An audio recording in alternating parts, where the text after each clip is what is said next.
Hello అండి, అందరికీ నమస్కారము. ఈరోజు రెసిపీ వచ్చేసి ఫారెన్ కోడి, అంటే దీన్ని జుట్టు కోడి అని కూడా అంటారు.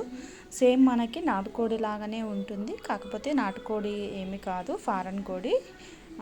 ఎలా చేయాలనేది మనం ప్రాసెస్లోకి వెళ్ళి చూసేద్దాం రండి. ముందుగా మన ఛానల్ని ఫస్ట్ టైం చూస్తున్న వాళ్ళైతే ప్లీజ్ సబ్స్క్రైబ్ చేసుకోండి, అలాగే ఒక లైక్ కూడా చేయండి. ముందుగా మనం ఇక్కడ కుక్కర్ తీసుకొని దాంట్లోకి సరిపడా ఆయిల్ వేసుకున్న తర్వాత ఒక 3 పచ్చిమిర్చి నిలువుగా కట్ చేసుకొని వేసుకోవాలి. అలాగే ఒక ఆనియన్ కూడా వేసుకున్నాను.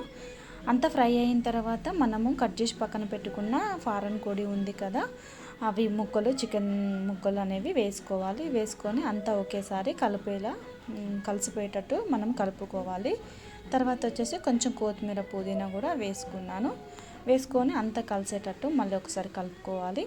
తర్వాత కొంచెం పసుపు కూడా వేసుకొని మరొకసారి కలుపుకోవాలి. కలుపుకున్న తర్వాత మళ్ళీ కొంచెం ఫ్రై అయిన తర్వాత అల్లం వెల్లుల్లి పేస్ట్ కూడా వేసుకోవాలి. 1 టేబుల్ స్పూన్ వరకు వేసుకుంటే సరిపోతుంది. వేసుకొని మళ్ళీ అంతా ఒకసారి కలిసేలాగా కలుపుకొని మూత పెట్టి కొద్దిసేపు ఉడికించుకోవాలి.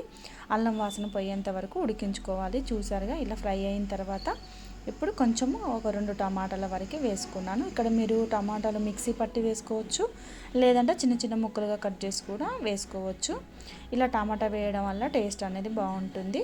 అంత ఒకసారి కలుపుకొని కొద్దిసేపు ఉడికించుకున్న తర్వాత మళ్ళీ టేస్ట్కు తగినంత కారం వేసుకోవాలి.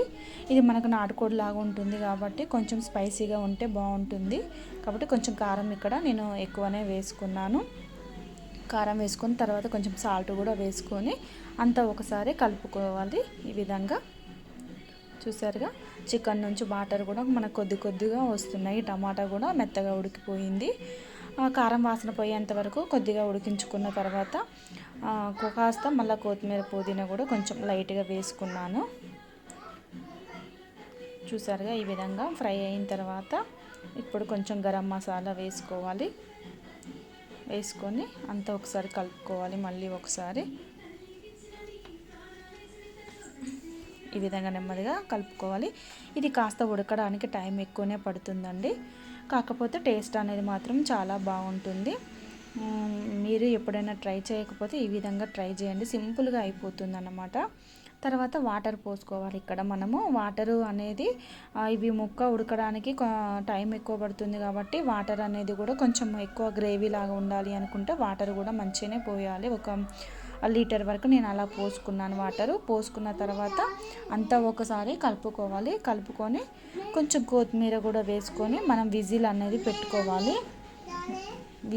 పెట్టుకున్న తర్వాత ఒక 4-5 విజిల్స్ వచ్చిన తర్వాత చూసారుగా ఏ విధంగా అయిందో. ముక్క అనేది ఉడికిపోయింది, వాటర్ అనేవి కూడా దగ్గర పడినాయి అన్నమాట. ఈ విధంగా గ్రేవీ ఉంటే సరిపోతుంది. ఒకసారి ఉడికిందా లేదా అనేది కూడా ఒక పీస్ పట్టుకొని చూస్తే మనకు అర్థమవుతుంది. ఉడకకపోతే మళ్ళీ ఒక 2 విజిల్స్ పెట్టుకుంటే సరిపోతుందండి. అంతేనండి, సింపుల్గా ట్రై చేయొచ్చు. బగారా అన్నంలోకి చాలా బాగుంటుంది.